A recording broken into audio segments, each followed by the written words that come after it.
اب اس کے بعد میں اس پروگرام کے مہمان خصوصی مقرر شیریں بیاں طیب بے بدل استاد تفسیر و حدیث جامعہ اشرفیہ رامدیر مفتی آصف صاحب ممبئی سے بصد ادب و اکرام التماس کرتا ہوں کہ ہم طلباء کو مختصر وقت میں اپنے قیمتی نصائح سے محظوظ فرمائیں اس شعر کے ساتھ کہ لے کے جامع خطابت کی سر مستیاں، لے کے جامع خطابت کی سر مستیاں واعظ اہل سنت چلے آئیے۔ میں یہاں یہ بتاتا چلوں کہ حضرت مفتی صاحب ماشاء اللہ سوشل میڈیا پر بڑے متحرک رہتے ہیں۔ حضرت کے مختلف مجالس اور مختلف مواقع پر کافی بیانات ہوئے ہیں، انہی بیانات کا مجموعہ 2 جلدوں میں خطبات آسان دین کے نام سے مطبوع ہے۔ انشاءاللہ حضرت کے خطاب کے بعد اس پروگرام کے 11 طلباء کو حضرت کے ہاتھوں سے دونوں جلد کتابیں ہدیۃً پیش کی جائے گی۔ میں حضرت سے التماس کرتا ہوں کہ آپ اپنے قیمتی نصائح سے ہمیں مستفیض فرمائیں۔ السلام علیکم ورحمۃ اللہ وبرکاتہ۔ الحمد للہ وکفى وسلام علی عباده الذین اصطفى اما بعد اعوذ باللہ السمیع العلیم من الشیطان الرجیم بسم اللہ الرحمن الرحیم الرحمن علم القرآن خلق الانسان علمہ البیان وقال تبارک وتعالی وما ارسلنا من رسول الا بلسان قوم صدق اللہ العظیم۔ ہر ابتدا سے پہلے ہر انتہا کے بعد، ہر ابتدا سے پہلے ہر انتہا کے بعد ذات نبی بلند ہے، ذات خدا کے بعد دنیا میں جس قدر احترام کے قابل ہیں لوگ، میں سب کو مانتا ہوں مگر مصطفیٰ کے بعد صلی اللہ علیہ وسلم۔ نام محمد سے دلوں کو سرور ملتا ہے، نگاہ فکر کو تازہ شعور ملتا ہے۔ نصیب کیسا بھی ہو واسطہ احمد کا دیکھے، نصیب کیسا بھی ہو وسیلہ محمد کا دیکھے، خدا سے جو بھی مانگے ضرور ملتا ہے۔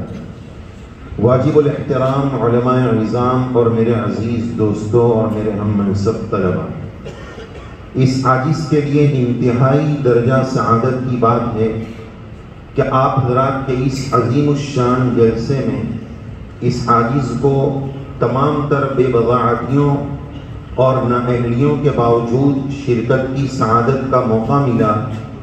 سب سے پہلے یہ گنہگار رب کریم کا شکر گزار ہے کہ اللہ عز و جل نے ایسے عظیم ترین جامعہ میں اس عظیم ترین نسبت پر حاضری کی سعادت سے مشرف فرمائے، اور نیز تمام ہی میزبان کرام ان کا بھی عاجز تہ دل سے ممنون ہے۔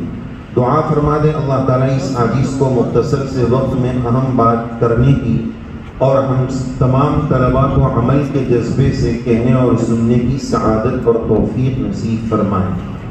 عزیز طلباء، ہم یہاں پر علم دین لینے کے لیے آئے ہیں۔ سب سے پہلے ہماری پوری توجہ، ہمارا پورا کانسیپٹ اور تمام تر توجہ کا محور اور مرکز علم دین کا حصول ہونا چاہیے، اور اس کے لیے جو تمام تر جانشانیاں اور قربانیاں ہونی چاہیے، اس کے لیے ہمیں ہر اعتبار سے تیار رہنا چاہیے۔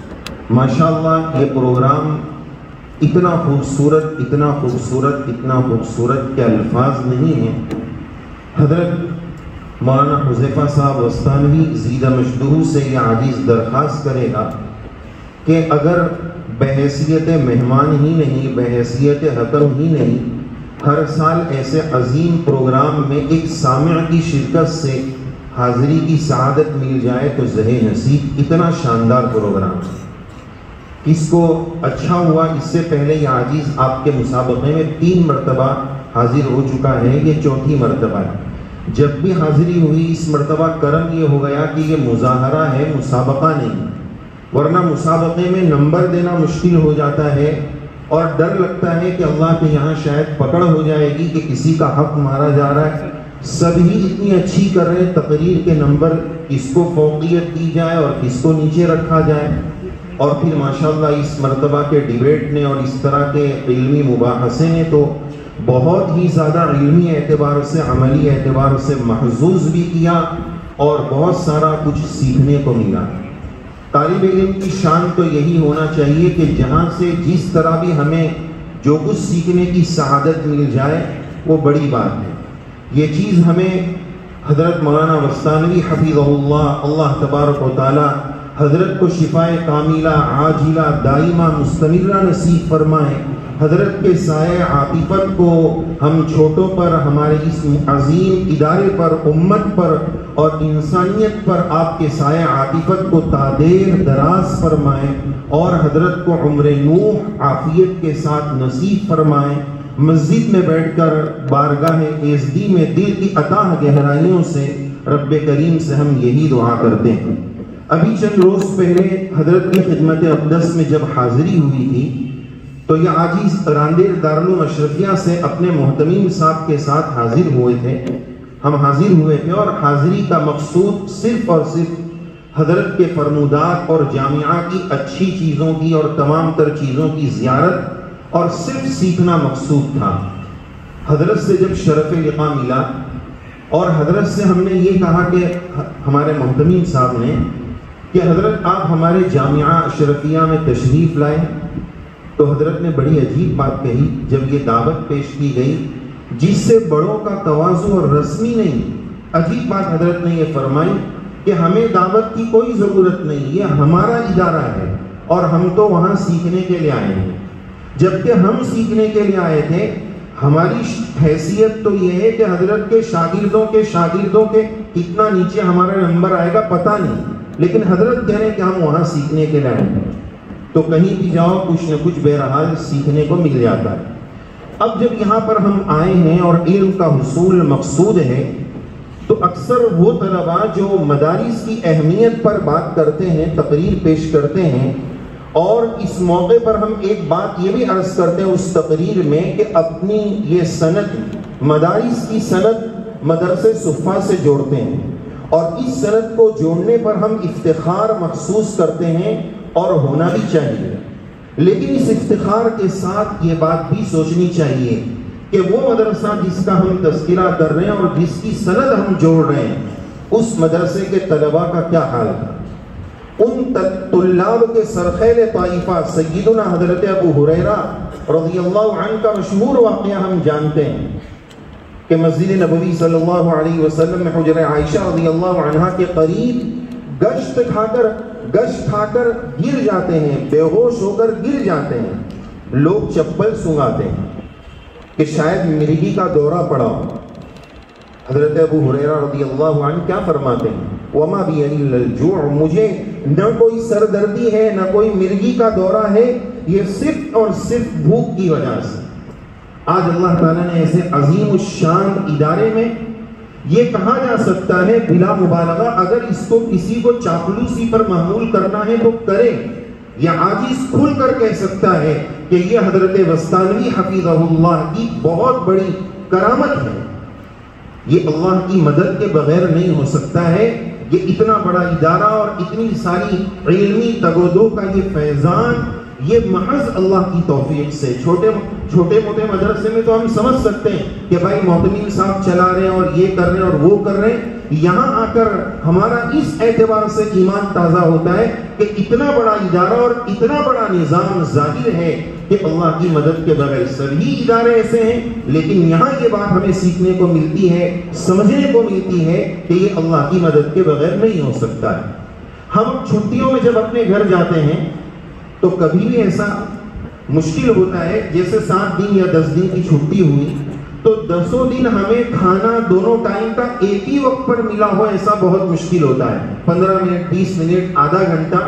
لیکن اللہ تبارک و تعالیٰ نے مدارس کا کیا ایسا نظام بنایا ہے، شیڈیول بنایا ہے کہ تمام تر نعمتیں اور سہولتیں اور آسائشیں اور آرائشیں سہولتیں وقت پر اللہ عز و جل ارباب انتظام کے بہترین انتظام کے نتیجے میں ہمیں عنایت فرما رہے ہیں۔ ہمیں اس پر اللہ کا شکر ادا کرنا چاہیے۔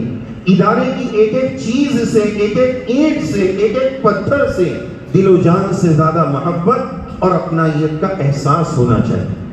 اب جب ہم پوری تبودوں کے ساتھ یہ علم لے لیں، اس بات کو بھی یاد رکھیں عزیز طلبہ کہ مدرسہ بننے کی جگہ ہے، بننے کی جگہ میں جو بگڑ گیا وہ کبھی نہیں بن سکتا ہے. جیسے تنور روٹی پکنے کی جگہ ہے، ادھر روٹی اگر بگڑ گئی تو باہر نکل کر وہ بن نہیں سکتی ہے. یہاں رہ کر ہمیں اپنی خابیدہ صلاحیتوں کو اجاگر کرنا ہے. انجمن اصلاح الکلام کے ذریعے اپنی مافی ضمیر کے اظہار اور انداز کو سیکھنے کی محنت اور کوشش کرنی. اس تعلق سے عادی عرض کرے گا کہ تقریر کی شروعات کس انداز میں کریں. جیسے ہمارے مدارس میں فارسی اول سے لے کر دورے تک کے طلبہ تقریر کرتے ہیں، تو تقریر سیکھنے کی ترتیب کیا ہوتی ہے اور ہو سکتی ہے، اس کو ہم نے 4 حصوں میں تقسیم کیا ہے. نمبر 1 مکتوب، حفظی، اعدادی اور نمبر 4 ارتجالی. مکتوب کا مطلب یہ ہے کہ ابتدا میں اردو یا فارسی کے طلبہ کو عبارت خانی وہ پڑھ کر، جیسے فضائل اعمال ہے، منتخب احادیث ہے، اس طرح کوئی بھی کتاب کی تعلیم کا انداز اختیار کریں اور وہ کھڑے رہ کر پڑھیں. اس کا ایک فائدہ یہ ہوگا کہ مجمع کی جو مرعوبیت کا احساس ہے وہ ابتدائی سے ختم ہوگا. یہ بھی سیکھنے کی چیز ہے.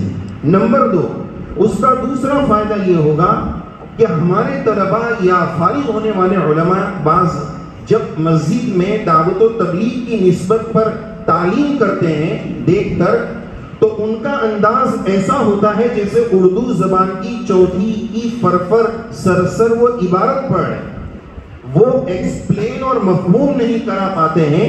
ایکسپلین کرنے کے لیے، مفہوم کرنے کے لیے بہت ٹھہراؤ کے ساتھ، جماؤ کے ساتھ، جیسے ہمارے دعوت کے ساتھی بولتے ہیں، اس انداز میں تعلیم کرنے کی ضرورت ہے. تو یہ 2 فائدے مکتوب سے حاصل ہوں گے. دوسرا درجہ ہے حفظی. جیسے عربی اول، دوم، سوم، چاروں تک کے طلبہ انقلاب، آخری تقریر، سحر الکلام، سحر البیان، ایسی ہزاروں کتابیں مارکیٹ میں، اس سے ان کتابوں کی تقاریر کو رٹ کر یاد کرتے ہیں. تو اس کا فائدہ یہ ہوگا کہ ہمارے پاس الفاظ کا ذخیرہ اور اسٹاک جمع ہوگا. یہ ہوا حفظی. اب تیسرا مرحلہ ہے اعدادی، یعنی اس طرح ہم اپنے پوائنٹس نوٹ کر لیں کہ ہمیں مجمع کو کیا دینا ہے. یاد رکھیں مجمع کا وقت امانت ہے. بعض مرتبہ ایسا ہوتا ہے مواد نہیں ہے اور خواہ ایران توران کی ہاکی جا رہی ہے. ٹھوس مواد، مضبوط مواد، دلائل اور بھرپور تیاری اور اوتھینٹک اور مستند اور معتمد مواد ہونا چاہیے. قال قائل، قیل قائل، ایسی والی بات نہیں چلے گی. اور آج تو کیا ہے کہ بھائی واٹس ایپ میں آیا تھا، فلاں جگہ سنا تھا. اور یہاں تک کہ واعظین مجمع کی رعایت میں مجمع کو خوش کرنے کے لیے غیر مستند باتوں کو موضوع روایات تک پہنچا دیتے ہیں. تحقیق ضروری. سلیمان علیہ السلام کے واقعے سے ایک مختصر سی بات عرض کروں کہ جب سلیمان علیہ السلام کو ہدہد نے یہ کہا کہ میں اس کام کے لیے گیا تھا، ملکہ بلقیس کے پاس جانے کا جو مقصد بتایا تو آپ سب کو معلوم ہے، اس کو میں نہیں دہراتا ہوں. سلیمان علیہ السلام کو پتا تھا کہ ہدہد کی مجال نہیں ہو سکتی ہے کہ وہ جھوٹ بولے، لیکن کیا فرمایا؟ سننظر، ہم چیک کریں گے، ری چیک کریں گے تو کتنا سچ بول رہا ہے. لیکن آج کیا ہے؟ پہلے تھا نیکی کر دریا میں ڈال، آج یہ ہے کہ نیکی کر واٹس ایپ پر ڈال. صحیح کیا ہے، غلط کیا ہے، اس کی کوئی تحقیق مت کر. غیر مستند اور سنی سنائی پر اعتماد کرنے کی ضرورت نہیں ہے. ہمیں حدیث پاک میں بتا دیا گیا کفا بالمرء اثما ان يحدث بكل ما سمع. آدمی کے جھوٹا ہونے کے لیے اتنی بات کافی ہے کہ جو سنے وہ نقل کر دے. تو یہ بات نہیں ہونی چاہیے. تو یہ تیسری چیز ہے اعدادی. تو اس میں ہمارا اس طرح کا نوٹس کا انداز ہو کہ ان زاویوں پر مجھے آج بات کرنی ہے. اور چوتھا درجہ ہے ایک ارتجالی، فی البدیع کہنا. جب یہ صلاحیت پیدا ہو جاتی ہے تو فی البدیع آپ کو جو موضوع دیا جائے. ماشاءاللہ حضرت رحمانی صاحب، ابو طالب رحمانی صاحب تشریف رکھتے ہیں. استادی کی معذرت کے ساتھ یہ عاجز عرض کرے گا، حضرت کے کئی خطابات سننے کی سعادت ملی ہے. اور جس موضوع پر اس طرح کے مقررین اور حضرات علماء کرام، اس درجے کے اکابر علماء کرام کو جو موضوع دے دیا جائے وقت کے تقاضے کے مطابق وہ برجستہ اس پر گفتگو فرماتے ہیں، علمی حقائق پیش فرماتے ہیں. یہ درجہ ہے ارتجالی. تو اردو سے لے کر مشکات اور دورے اور افتاء تک ہمیں اپنے انداز خطابت کو مکتوب سے شروع کرنا ہے اور ارتجالی تک پہنچانا ہے. یہ آپ کوشش کریں. دوسری بات یہ عرض کرنی ہے کہ خطیب کے لیے، کامیاب خطیب کے لیے، کامیاب طبیب کی طرح 3 باتیں ضروری ہیں. نمبر 1 ہمدردی مریض. آج کل کیا ہے، ہسپتال قتل خانے کیوں بنے ہوئے ہیں؟ ہمدردی مریض ختم ہو گئی کہ بس پیسہ بٹورنا ہے. تو ہمدردی مریض، ہمدردی قوم، یہ خطیب کے لیے پہلا توشہ ہے کہ درد ہونا چاہیے، انسانیت کا غم ہونا چاہیے. کیوں قرآن مجید میں نبی کریم علیہ السلام کے بارے میں یہ فرمایا لعلک باخع نفسک وما اکثر الناس ولو حرصت بمؤمنین. یہ آپ علیہ السلام کا درد اور تڑپ اور کڑھن یہ ہمیں اپنے دل میں پیدا کرنے کی ضرورت ہے. تو ہمدردی مریض. دوسرے نمبر پر ہے تشخیص مرض.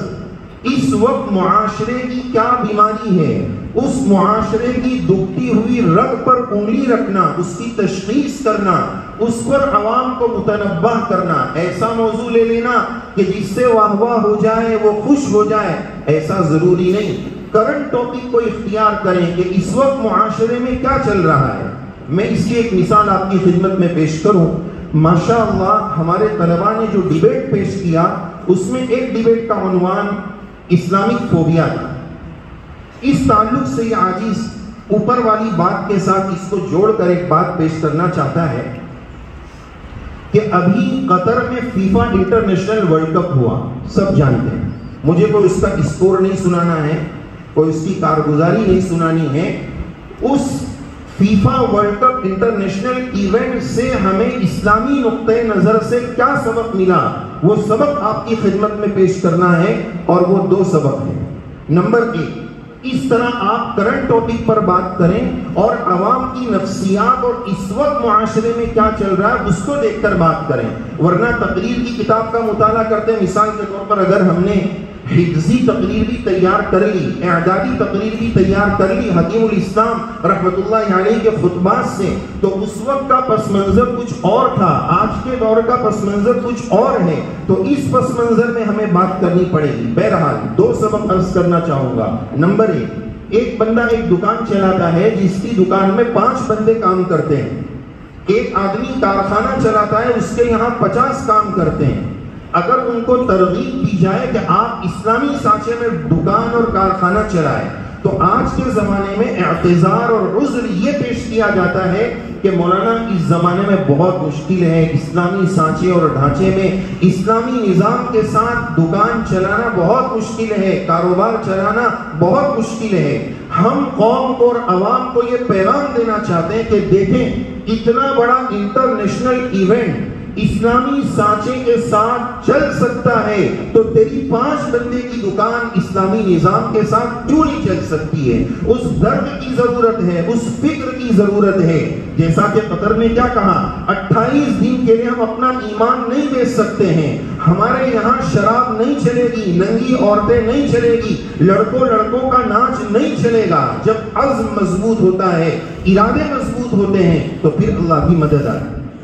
دوسری بات، اسلامک فوبیا کے تعلق سے جو ہمارے بچوں نے بات کہی، قطر کے اس کامیاب ایونٹ پر ساری دنیا کے مسلمانوں کی طرف سے قطر نے فرض کفایہ ادا کیا، اور ہم آج اس عظیم اسٹیج سے قطر کی خدمت میں خراج عقیدت اور سلام عقیدت پیش کرتے ہیں کہ امت مسلمہ کی طرف سے انہوں نے فرض کفایہ ادا کیا. قطر نے کیا کام کیا؟ یہی اسلامی فوبیا کو مٹایا کہ اسلام کے بارے میں جو غلط تاثر دیا جا رہا ہے اپنے اخلاق کے ذریعے، اپنے کردار کے ذریعے، مسجدیں اور وہاں کے اسٹیڈیم میں جگہ جگہ رسول اللہ صلی اللہ علیہ وسلم کے فرامین عالیہ کو لکھ کر کیا پیغام دیا. اس موقع پر ہمیں حضرت ثمامہ بن اثال رضی اللہ عنہ کا وہ واقعہ بخاری شریف میں موجود ہے کہ 3 دن تک صحابہ نے ان کو مسجد نبوی میں باندھا، اور نبی کریم علیہ السلام سے 3 دن تک ان کی ایک ہی بات ہوئی. خلاصہ اس گفتگو کا یہ ہے، اناؤنسر صاحب ایک درخواست یہ کہ آپ میرے لیے گھنٹی بجا دیجیے اگر میں وقت کو آگے بڑھا رہا ہوں. تو بات یہ عرض کی جا رہی تھی کہ سمامہ بن اسال رضی اللہ عنہ سے نبی کریم علیہ السلام نے 3 روز تک ایک ہی بات فرمائی، سمامہ آپ کیسے ہیں، خیریت پوچھی، اور اس گفتگو کا ماحصل حضرت سمامہ نے 3 دن تک ایک ہی بات کہی کہ اگر مجھ پر احسان کیا گیا تو وہ بھی چونکہ اپنی قوم کے چودھری تھے تو فرمایا کہ میں بھی احسان کروں گا، اور اگر میرا خون بہایا گیا تو پھر اس کا بدلہ لیا جائے گا۔ تیسرے روز حضرت سمامہ نے جب یہ بات فرمائی تو کیا ہوا، نبی کریم علیہ السلام نے فرمایا سمامہ کو چھوڑ دو، چھوڑ دیے۔ سمامہ ایک حدیقہ اور باغ میں گئے، غسل کر کے آئے، دربار رسالت مآب صلی اللہ علیہ وسلم میں فرمانے لگے کہ حضرت پہلے آپ نے مجھے قید کیا تھا، اب میرا دل آپ کا قید ہو چکا ہے، اشہد ان لا الہ الا اللہ و اشہد ان محمد رسول اللہ کلمہ پڑھ لیا۔ سوال یہ ہے کہ 3 دن تک حضرت سمامہ نے نہ کوئی بیان کی، نہ بیان سنا، نہ ان کے سامنے کوئی تقریر صحابہ نے کی، نہ 3 دن تک کوئی گشت کی جماعت آئی، لیکن دل کی دنیا کس چیز نے بدلی؟ وہی بات جو اس آخری ڈیبیٹ میں ہمارے بچوں نے کہی کہ مسجد کو ہمارا اپنا مرکز بنانا پڑے گا، دین کی تمام تر وسیع خدمات مسجد کے پلیٹ فارم سے ادا کرنی پڑے گی۔ تو یہ بات وہاں پر کی گئی کہ مسجد نبوی علیہ السلام کا ماحول ایسا بنایا گیا کہ ان کا دل اسلام کا گرویدہ اور شیفتہ ہو گیا۔ اسی بات کی آج کے دور میں ضرورت ہے۔ آج ہمارے کردار، گفتار اور اخلاق، مسلمانوں کی حرکت کا سب سے بڑا نقصان یہ ہوتا ہے کہ غیر یہ سمجھتا ہے کہ اسی کا نام اسلام ہے۔ ہم ان کی خدمت میں کہیں کہ اسلام یہ نہیں ہے، اسلام حقیقت میں وہ ہے جو ہماری کتابوں میں لکھا ہوا ہے۔ ہمارے غلط اخلاق اور کردار سے ہم اسلام کا غلط تاثر پیش کر رہے ہیں، غلط پیغام دے رہے ہیں۔ اس کے ساتھ ساتھ میں اپنی وہ بات مکمل کروں، خطیب کے لیے 3 چیزیں ضروری ہیں۔ پہلی بات ہمدردی مریض، تشخیص مرض، اس ٹاپک پر ہمیں بات کرنا ہے۔ دیکھو اگر آپ یہ جو بات ابھی فٹ بال ورلڈ کپ کی کہی گئی، آگے کی بات آپ شروع بھی مت کرو۔ آپ جیسے ہی فیفا ورلڈ کپ قطر بولیں گے نا تو پورے مجمع کے کان کھڑے ہو جائیں گے کہ ارے مولانا یہ اسٹیج پر آ کر، ممبر و محراب پر آ کر قطر بول رہے ہیں، فٹ بال بول رہے ہیں، جو سو بھی رہا ہوگا نا وہ بھی اڑ آئے گا۔ یہ قطر کی کیا بات کر رہے ہیں، ورلڈ کپ کی کیا بات کر رہے ہیں؟ تو کرنٹ ٹاپک پر بات کرنے پر سامعین کی توجہ زیادہ ملتی ہے، اس کا ہمیں اہتمام کرنا چاہیے۔ تو بہرحال یہ 3 باتیں ہو گئی، اور کچھ باتیں ہمارے بچوں کی اس عاجز نے نوٹ کی تھی، وہ بھی آپ کی خدمت میں عرض کرنا ہے، چونکہ وقت زیادہ ہو رہا ہے۔ حضرت تشریف فرما ہے، ان کے سامنے زیادہ گستاخی مناسب نہیں ہے۔ ایک بات یہ عرض کرنی ہے، ہمارے بعض طلبہ، اچھا پہلے یہ تمہید قائم کر دوں کہ آپ کی تقریریں، آپ کا ڈیبیٹ سب کچھ بہت اچھا رہا، لیکن شیخ سعدی رحمۃ اللہ علیہ کا ایک شعر پیش کر کے اپنی بات آگے کی پیش کروں۔ ستائش سرایاں نہ یارے تو ان، ملامت کنا دوست دارے تو ان۔ تو جو قابل تنبیہ پہلو اس عاجز نے، اس گنہگار نے محسوس کیے، اس میں کچھ چیزوں کی طرف توجہ دلانی۔ بعض طلبہ فا اور فا میں فرق نہیں کرتے۔ ہمارے پاس طلبہ فل بولتے ہیں، فل، وہ فا سے نہیں ہے، وہ پا سے، پھل پھل پھل، اس کو بولتے ہیں فل۔ اسی طرح بعض مرتبہ علاقائی زبان جو ہے اردو زبان میں خلط ملط ہو جاتی، ایسا نہیں ہونا چاہیے۔ مثال کے طور پر گجراتی زبان میں کوئی بیمار کی عیادت کرنے کے لیے جاتے تو بولتے ہیں ہوں پلانی خبر لیوا دے لو۔ اب اسی کا اگر اردو میں ترجمہ کریں تو کیا ہوگا؟ اس کی خبر لینے گیا تھا ٹپکانے کے لیے، اب کتنا معنی بدل گیا۔ خبر لیوا لے لو، اس کا اردو میں ترجمہ کرو تو یہ ہو گیا۔ میرا دل باغ باغ ہو گیا آپ کی تقریروں سے، اب اس کا انگلش کر دو تو سب ہنسیں گے انگلش والے کہ ان کو کیا ہو گیا ہے۔ اچھا، ہماری تقریر میں اگر ہم انگلش الفاظ کا استعمال کرتے ہیں تو جائز ہے، مستحسن ہے، مجمع کی رعایت ہے، لیکن ایک بات یہ یاد رکھنی چاہیے کہ پھر اس کلمے کا جو انگلش میں پروناؤنسیشن ہے، تلفظ ہے، اس کی رعایت کرنی چاہیے۔ جیسے بولتے ہیں کالج، کالج بول رہے ہیں، اگر انگلش کا لفظ بولنا ہے تو اسی کے تلفظ میں بولا جائے کالج۔ اسکول بول رہے ہیں اسی طرح بولنا ہے سکول، اس طرح کا اگر بات کریں گے تو وہ صحیح نہیں۔ اسی طرح تقریر میں جو ہم مفردات استعمال کر رہے ہیں، تقریر میں جو ہم مفردات استعمال کر رہے ہیں اس کا صحیح تلفظ کا ہم مطالعہ کریں. جیسے ایک طالب علم نے کہا قتل و غارت گیری، غارت گری ہے یا غارت گیری ہے اس کو دیکھیں. ایک طالب علم نے محبت میم کے پیش کے ساتھ کہا. قرآن شریف میں رب کریم کا ارشاد ہے القیت علیک محبۃ میم، محبت میم پر زبر ہے. اسی طرح ایک بات کہ جب ہم تقریر کے لیے ڈائس پر آئیں تو مائک کتنا قریب رکھنا ہے کتنا دور رکھنا ہے اس کی رعایت بھی ضروری ہے. ہمارے استاد حضرت شیخ یونس صاحب رحمۃ اللہ علیہ ہمارے بخاری کی عبارت پڑھنے والے ساتھی کو ایک جملہ بطور ڈانٹ کے اکثر یہ فرماتے تھے کیا پڑھ رہے ہیں بس کچھ مسموع ہوتا ہے مفہوم تو ہوتا نہیں. تو وہ ایسا اس لیے ہوتا تھا کہ مائک کتنا دور اور کتنا قریب رکھنا ہے تاکہ سامعین کو وہ بات مفہوم بھی ہو سکے. ایک اور بات جو سامعین کے لیے عرض کرنی ہے، بولنے والا تو یہاں ایک ہے لیکن سننے والے بہت سارے ہوتے ہیں. آج ہمارا مزاج یہ کہ ون مین شو، میری تقریر ہوئی میں نکلوں چلو کس کو. یہ آپ کو اس بات کی بھی مشق کرائی جا رہی ہے کہ دوسروں کی بات سننے کا جذبہ کیسا ہونا چاہیے. کیوں حضرت موسیٰ علیہ السلام نے یہ کہا کہ وَاجْعَلْ لِي وَزِيرًا مِّنْ أَهْلِي، میرے بھائی ہارون کو بھی میرا نائب بنا دیجئے. بہرحال 5 منٹ میں نے وعدہ کیا ہے. ایک آخری بات یہ عرض کرنی ہے کہ ہمارے جن طلباء نے سوشل میڈیا کے ڈیبیٹ پر جو بات کی اس میں انہوں نے جو آخری بات کہی کہ انشاءاللہ ہم اسلامک میڈیا بنائیں گے. ارے بھائی بنائیں گے کیا آپ بات کر رہے ہیں؟ ماشاءاللہ یہ اسلامک میڈیا سامنے موجود ہے، الوستانوی ٹی وی موجود ہے، آپ اس کا تعارف کریں. ماشاءاللہ یہ تو کام بہت ہی قابل تحسین ہے. موجودہ دور کی اہم ترین ضرورت ہے. باطل اسی راستے سے آ رہا ہے اور ہم حلال حرام کے چکر میں پڑ رہے ہیں. بس ایک بات مختصری تعلق سے یاد آ گئی کہ ایک صاحب کہنے لگے چلو تصویر جائز ہے لیکن تقویٰ کیا ہے؟ تو اس عزیز نے ان کی خدمت میں یہ کہا کہ پھر اس کا مطلب یہ ہے کہ مفتی تقی صاحب اور مولانا ذوالفقار صاحب یہ سب اکابر غیر متقی ہیں اور آپ ہی متقی، یہ سب پھر غیر متقی ہو جائیں. ایک لطیفہ سناؤ اور پھر درود شریف کی ایک 2 منٹ کی مجلس کر کے اپنی بات مکمل کرو. لطیفہ یہ عرض کرنا ہے کہ اس وقت ٹھنڈی کا سیزن چل رہا ہے. ماشاءاللہ سب کے بدن پر کوٹ اور شیروانی لگی ہو. تھوڑا ہنسنا بھی ضروری ہے، فریش ہونا بھی ضروری ہے. حضرت کی تقریر کو ہمیں پوری توجہ کے ساتھ پورے انہماک کے ساتھ سننا ہے. تو فریش ہونے کے لیے کبھی کبھار چائے پلائی جاتی ہے، کبھی فریش ہونے کے لیے لطیفہ بھی سن لیا جاتا ہے. ایک لطیفہ تو ایک شوہر جو ہے وہ بیوی سے بات ہی نہیں کرتا تھا. بیوی نے سوچا کہ اس سے بات کیسے کرائی جائے. تو بیوی نے کہا کہ آپ کو پتا ہے یوسف علیہ السلام کا واقعہ کیا ہے؟ تو بیوی نے سوچا کہ آدھا گھنٹہ تو بیان کریں گے، بات کریں گے. قرآن شریف میں 4 پارے میں ہے تو یہ تو آدھا گھنٹہ تو بات کریں گے. اب وہ دیویل پیا ہوا شوہر، باسی کڑی کھایا ہوا شوہر جو بات کرنے کو تیار نہیں، تو اس نے یوسف علیہ السلام کا کیا واقعہ سنایا پتہ ہے؟ 2 جملے میں سنایا.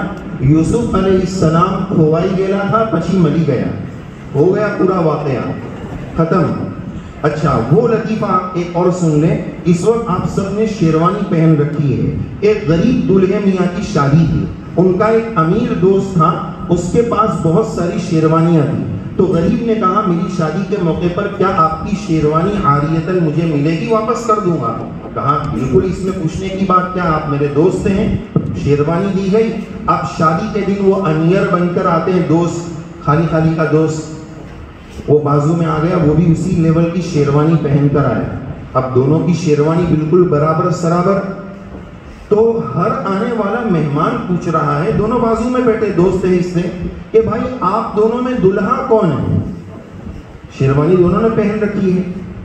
تو وہ امیر دوست بولتا ہے کہ دلہا تو یہ ہے لیکن شیروانی میری ہے. وہ ناراض ہو گیا، بھائی تیرے سے شیروانی کا کس نے پوچھا؟ تو میری عزت کیوں اچھال رہا ہے کہ شیروانی میری ہے؟ اچھا سوری اب سے نہیں کروں گا. پھر تھوڑی دیر کے بعد دوسرا آیا کہ بھائی آپ دونوں میں سے دلہا کون ہے؟ تو کہا دلہا تو یہ ہے لیکن شیروانی میری نہیں ہے. پھر تو شیروانی بولا، تیرے سے شیروانی کس نے پوچھا؟ تیسرا بھائی آیا کہ آپ دونوں میں دلہا کون ہے؟ کہا دلہا تو یہ ہے لیکن شیروانی نہ اس کی ہے نہ میری. پھر تو شیروانی بولا. چوتھا دوست آیا کہ تم دونوں میں دلہا کون ہے؟ کہا دلہا تو یہ ہے لیکن اب شیروانی کے بارے میں کچھ نہیں بولتی. یعنی آپ اس کا پیغام سمجھ گئے ہوں گے. المسبل والمنان جو حدیث پاک میں المنان کا تذکرہ ہے، احسان جتانے والا، یہ اس پر اس طرح کے لطائف پیش کرنے سے حقیقی لطائف بھی ہوتے ہیں اور ایک پیغام بھی مل جاتا ہے. اللہ عز و جل اس عاجز گنہگار کی اس گستاخی کو معاف فرمائے. اپنی اس بات کو رسول اللہ صلی اللہ علیہ وسلم کے الف سے لے کر یا تک کے القاب پر یہ عاجز ختم کرے گا. درخواست پورے مجمع سے یہ کرے گا کہ ہر نام پر آپ سب صلی اللہ علیہ وسلم پڑھیں تاکہ ہماری یہ مبارک مجلس درود شریف کی مجلس بن جائے. الف نے کہا احمد آ گئے، امی آ گئے، اولا آ گئے. با نے کہا بشیر آ گئے، تا نے کہا تنویر آ گئے، ثا نے کہا ثاقب آ گئے، جیم نے کہا جمیل آ گئے، جواد آ گئے، ہا نے کہا حکیم آ گئے، حافظ آ گئے، حجازی آ گئے، خا نے کہا خاتم النبیین آ گئے، دال نے کہا داعین الی اللہ باذنہ آ گئے، ذال نے کہا ذکی آ گئے، را نے کہا رحمت للعالمین آ گئے، زا نے کہا زائر آ گئے، سین نے کہا سید آ گئے، سراج آ گئے، شین نے کہا شفیع آ گئے، شہید آ گئے، صاد نے کہا صفی اللہ آ گئے، ضاد نے کہا ضامن آ گئے، طا نے کہا طیب آ گئے، طاہر آ گئے، طٰہٰ آ گئے، ظا نے کہا ظاہر آ گئے، عین نے کہا عبداللہ آ گئے، عزیز آ گئے، عادل آ گئے، غین نے کہا غیور آ گئے، فا نے کہا فائق آ گئے، قاف نے کہا قاری آ گئے، قاسم آ گئے، کاف نے کہا کافل آ گئے، لام نے کہا لائق آ گئے، میم نے بہت جھوم کر کہا محمد آ گئے، محمود آ گئے، مزمل آ گئے، مدثر آ گئے، مصطفیٰ آ گئے، نون نے کہا نذیر آ گئے، واو نے کہا وکیل آ گئے، ہا نے کہا ہاشمی آ گئے، حمزہ نے کہا آخری آ گئے، رہ گئی تھی یا بولی یاسین آ گئے، یتیم آ گئے. صلی اللہ علیہ وسلم کلما ذکرہ الذاکرون وکلما غفل عن ذکرہ الغافلون وآخر دعوانا ان الحمد للہ رب العالمین.